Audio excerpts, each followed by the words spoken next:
بسم الله الرحمن الرحيم.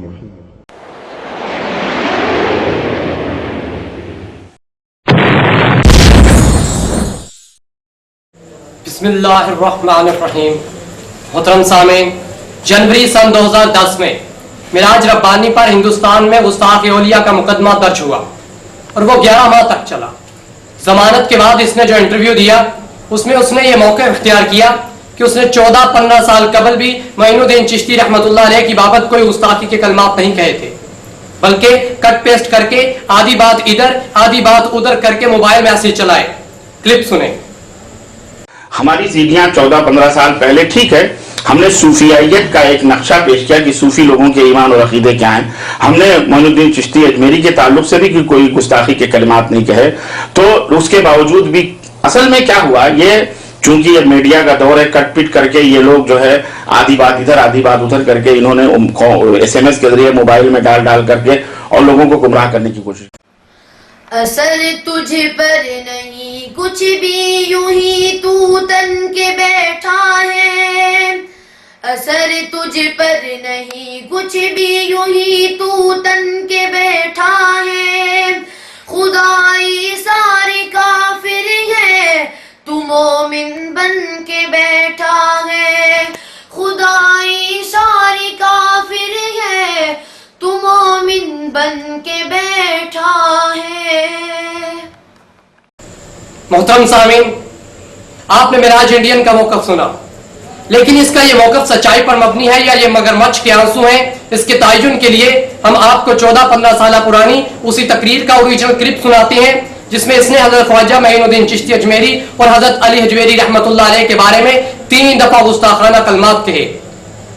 آپ اس کلپ کی سماعت کے دوران غور کریں کہ اس میں کہیں کٹ پیسٹ نہیں ہوئی. کہ ہمارے ہاں جو ملکوں میں یہ کہتے ہیں کہ جی خواجہ اجمیری نے پتہ نہیں ادھر سلام پھیرا تو 90,000 مسلمان ہو گئے اور ادھر سلام پھیرا تو 90 کروڑ ادھر 1000 مسلمان ہو گئے. اس طرح صوفیوں نے، سنتوں نے ہمارے دیش میں اسلام کو پھیلایا تھا. کذب ہے، جھوٹ ہے، بہتان ہے. یہ تو 5ویں 6ٹھی اور 7ویں صدی ہجری کے لوگ تھے جو پہنچے ہیں وہاں پر اور خرافات پہنچائے. اسلام تو حضرت عمر فاروق اعظم کے دور ہی میں، حضرت عمر فاروق اعظم کے دور ہی میں اسلام بامبے کے قریب تھانہ اور کلیان اور اس طرح سے تھانہ اور کلیان اور اسی طرح سے کراچی کے بارڈر پر پہنچ چکا تھا. جناب علی اس دور کے اندر خلیج تھانہ، بیچ میں دریا آتا ہے تھانہ، وہاں پہنچ چکا تھا اسلام. اور پھر حضرت عثمان غنی اور حضرت عثمان غنی اور پھر حضرت علی اور اس طرح صحابہ کرام ہی کے دور میں اسلام پہنچ چکا تھا. مالابار کی ساحل پر اور سندھ اور بنو امیہ کے دور کے اندر کیا کہتے ہیں ساحل سندھ کے اوپر اور کہاں پورا اسلامی سلطنت ہو چکی تھی 2ری صدی ہجری کے اندر. یہ تو 6ٹھی صدی میں جا کر 6ٹھی اور 7ویں صدی میں جا کے ہندوستان میں انہوں نے شرک اور کفر کی بیجیں ڈالی ہوئی ہیں. یہ کہاں کے پیدا ہوا؟ ان سے کہاں اسلام پہنچا پھیلا؟ ان سے اسلام بدنام ہوا ہے. ان سے اسلام کیا ہوا ہے؟ اگر وہ کتابیں جو ہمارے ملکوں میں بزرگوں کے نام پر چل رہی ہیں، جیسے مثلا وہی جو ابھی میں نے اجمیری خواجہ اجمیری کے نام کی جو کتاب بتلائی، وہ کتاب اب وہ ہے موجود ہے، اس کی پوری پرنٹ کاپی موجود ہے. میں نے صوفی اور شیطان والی ویڈیو کیسٹ میں نے سب کو دکھلائی ہے.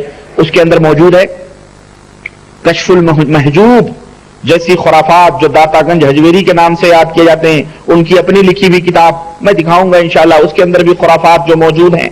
اگر یہ عقیدے رکھنے والے یہ عقیدے وہ رکھتے تھے اور یقیناً یہ ان کی کتابیں ہیں، اگر یقیناً ان کی یہ کتابیں ہیں تو ہم تحریر دیکھ کر کے یہ حکم لگاتے ہیں یہ کسی مسلمان مومن کی تحریر نہیں بلکہ یہ کافر اور مشرک کی تحریر ہے. سمجھ آئی آپ کو؟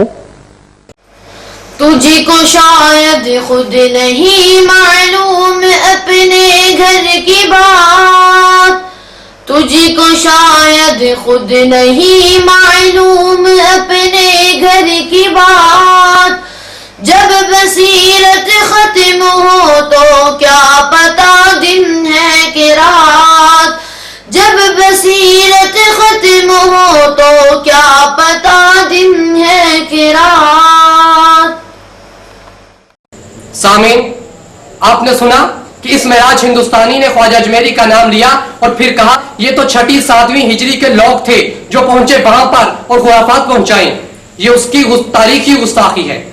फिर इसने मजीद गुस्ताखी करते हुए कहा ये तो 6वीं 7वीं सदी में इन्होंने हिंदुस्तान में शिर्क और कुफर की बीजें डाली हुई हैं, इनसे इस्लाम बदनाम हुआ है, ये दूसरी गुस्ताखी है। फिर इसने ख्वाजा अजमेरी और हजरत अली अजमेरी रहमतुल्लाह अलैह की किताबों के बारे में कहा यह काफिर और मुशरिक की तहरीर है, ये इसकी तीसरी गुस्ताखी है। सामीन, अब आप ही फैसला करें ये झूठा शख्स किस मुंह से कहता है कि इसने पुरानी तकरीर में ख्वाजा मोइनुद्दीन चिश्ती अजमेरी की बाबत गुस्ताखी के कलमात नहीं कहे थे, और आप भी फैसला करें कि इसके क्लिप में कहां के कट पेस्ट हुई है, और इसी तरह यह तकरीर नेट पर मुख्तलिफ जगह पर भी मौजूद है। क्या आइंदा आप ऐसे झूठे लोगों पर एतमाद करेंगे? मोहतरम सामीन, अब आप मेराज रब्बानी का वो पुराना क्लिप सुने जिसमें इसने हजरत मोइनुद्दीन चिश्ती अजमेरी को ख्वाजा बाबानी हिजरा कहकर गुस्ताखी की। लिबास में वो हजरत ख्वाजा थे, यानी वो मुखन्नस और हिजरा साहब थे, है ना। ख्वाजा मतलब हिजड़ा ही तो होता है। आप देखें डिक्शनरी की किताब फिरोजुल लुगात में ख्वाजा के माने हिजड़ा बताया हुआ है, लेकिन हमारे यहाँ ख्वाजा हिजड़ों ही को कहा जाता है। चुनांचे हमारे यहाँ जो है अजमेर शरीफ में जो ख्वाजा गरीब नवाज हैं, अल्लाह की कसम बता रहा हूँ, और ये रजब का महीना आ रहा है, या जमातुस्सानी है ना, ये रजब 6 रजब को उनका उर्स शुरू होगा और आज ही से भीड़ शुरू होगी, और चारों तरफ से वो ढोले डफरियां लेके सारे हिजड़े वहां जमा होते हैं, और उनसे कहा जाए तुम कहा जाए तो कहते हैं कि जी हमारी कौम के हजरत हैं, हम ही नहीं, अगर उर्स में हाजिर होंगे तो हमारी बिरादरी के लोग हमें निकाल देंगे। तो बाकायदा ये हिजड़े जाते हैं अजमेर के अंदर और पूरा इज्तिमा होता है, और आज भी अल्लाह की कसम आज भी जाके देखो चारों तरफ से हिजड़े हिंदुस्तान से, पाकिस्तान से, बांग्लादेश से अपनी अपनी टोलियां बना के जाते हैं, और ये कहते हैं कि ख्वाजा साहब हमारे ही। सुन लिया आपने, और अगर नहीं समझ में आएगा हो तो फिर एक बार रिपीट कर दूं। ये कह रहे हैं मेराज रब्बानी साहब कि ख्वाजा का मतलब हिजड़ा होता है। पहली बात, ख्वाजा किसको कहते हैं? हिजड़े को। हमारे हिंदुस्तान में हिजड़े को ही कहा जाता है ख्वाजा। दूसरी बात कहते हैं कि ख्वाजा गरीब नवाज के हिजड़े जाते हैं, और जब उनसे पूछा जाए कि तुम क्यों जाते हो तो कहते क्या करें, ख्वाजा गरीब नवाज हमारी कौम के थे। मतलब ख्वाजा गरीब नवाज माज़अल्लाह में जुमला नहीं बोलना चाह रहा, आप लोग समझदार हैं, समझ चुके होंगे। तो जो लोग ख्वाजा को हिजड़ा कहें वो मुसलमान हो सकते हैं, उसके बाद भी इनका ईमान सलामत है। जिससे इस्लाम लिया उसी से गद्दारी, और जिन किताबों की हवाले दे रहा है मालूम होता है ये जाहिलों का नाम वहाबी होता है। मेरे नजदीक तो जाहिल बोल दो या गवार बोल दो या वहाबी बोल दो, मेरे नजदीक एक ही बात है। आइए मैं उन्हीं लुगातों से बात करूं जिन लुगातों का इसने हवाला दिया, और इसकी खबासत मैं बताऊंगा। इसने एक ही लुगत का हवाला दिया, उसने हवाला दिया फिरोजुल लुगात। मैं 4 लुगत के यहाँ हवाले बताऊंगा आपको। यह है फिरोजुल लुगात जिसका उसने हवाला दिया, यहाँ पे रखी हुई है। ये फिरोजुल लुगात जिसका उसने हवाला दिया, जो उर्दू जबान की मुस्तनद लुगतों में, मुस्तनद डिक्शनरियों में आती है। इस लुगत का सफा नंबर 597 597 है। इस पर आइए जरा देखें ख्वाजा का मतलब क्या है। ये आपके सामने आ गया। पहला लफ्ज लिखा हुआ है खाजगान, और डिक्शनरी में लिखा है खाजगान ख्वाजा की जमा। खाजगान ख्वाजा की जमा, मालिक, आका, सरदार लोग, और वो ख्वाजा का मतलब हिजड़ा बता रहा है। फिर उसके बाद लिखा है ख्वाजा, खुदाबंद, साहिब, सरदार, आका, तौरान में सादात का लकब। सादात कहते हैं सैयद घराने के लोगों को, सैयदों का लकब है। तौरान जो ईरान का शहर है वहां का, कश्मीरियों का लकब। अब उसके बाद चौथे नंबर पर एक लफ्ज लिखा है हिजड़ा। यानी ख्वाजा के पहले कितने मायने लिखे हैं लुगत के अंदर? पहले लिखा है खुदाबंद, साहिब, सरदार, आका, तौरान में सादात का लकब। ये सारे अलकाबात को छोड़ के उसने आखिरी वाला पकड़ा। इससे मतलब पता चलता है कि इसके दिल में बुक्स था। आइए दूसरी लुगत को मैं बताऊं आपको। ख्वाजा दर हकीकत फारसी जबान का लफ्ज है, ये अरबी का नहीं है, उर्दू का नहीं है। चुनांचे उसके लिए फारसी की लुगत जो मेरे हाथ में इस वक्त लुगाते किशोरी, ये फारसी जबान की मुस्तनद लुगतों में मानी जाती है। बड़े बड़े फारसी के पढ़ने वाले उलमा, अपने वक्त के आलिम फादिल इस लुगात से ही फारसी के अल्फाजों से मदद लिया करते हैं। और भी लुगातें हैं, लेकिन लुगाते किशोरी एक मुस्तनद तरीन लुगतों में से है। लुगाते किशोरी में ख्वाजा का क्या मतलब बताया, जरा ये देखिए। लुगाते किशोरी का सफा नंबर 177 है। इसमें भी लफ्ज ख्वाजा आपको नजर आएगा। ख्वाजा, अब यहां लिखा जाता है साहिब खाना, घर का मालिक, सरदार, पीर, मालदार, हाकिम, साहिब जमीयत, दिल, रूह। अब यह आखिरी मीनिंग है, वो खिदमतगार जिसका आला तनासुल काट डाला गया हो। फिर आगे लिखता है तौरान में लक़ब सादात का होता है और बामायने वजीर बादशाह के भी मुस्तआमल हुआ है, यानी वजीर और बादशाह के भी लफ्ज में इस्तेमाल होता है। ये सारे अच्छे लफ्ज उसने छोड़ दिया उस खबीस ने, और लफ्ज कौन सा पकड़ा उसने? हिजड़ा वाला। जबकि यहां पर दो चीजें और आप सामने देखिए, एक लिखा है ये किसका लक़ब है? मालिक रोजे कयामत, मुराद आ हजरत सल्लल्लाहु अलैहि वसल्लम। सरकार सल्लल्लाहु अलैहि वसल्लम को भी ख्वाजा कहा गया है, हजरत खिजर को भी ख्वाजा कहा गया है। तो जब ये किसी बुजुर्ग की तरफ निस्बत की जाती है ख्वाजा की, तो इससे मुराद मालिक, आका, सरदार ये लिया जाता है। मगर इनके दिलों में चोर छुपा हुआ है, तो नतीजा ये होता है कि ये अच्छे मायने नहीं लेते, बुरे मायने को लेते हैं और वलियों पे फिट करते हैं। अब आइए उसके बाद मैं एक तीसरी लुगात आपके सामने ला रहा हूं, लुगात किशोरी के बाद। ये अंग्रेजी की लुगत है, इसका नाम है प्रैक्टिकल स्टैंडर्ड 21st सेंचुरी। ये डिक्शनरी है जो मुस्तलह डिक्शनरियों में मानी जाती है। इसके अंदर ये उर्दू टू इंग्लिश डिक्शनरी है, उर्दू से इंग्लिश में। इसमें भी देखिए आप ख्वाजा के मायने क्या दिए हुए हैं। इसमें लिखा है ख्वाजा के मायने।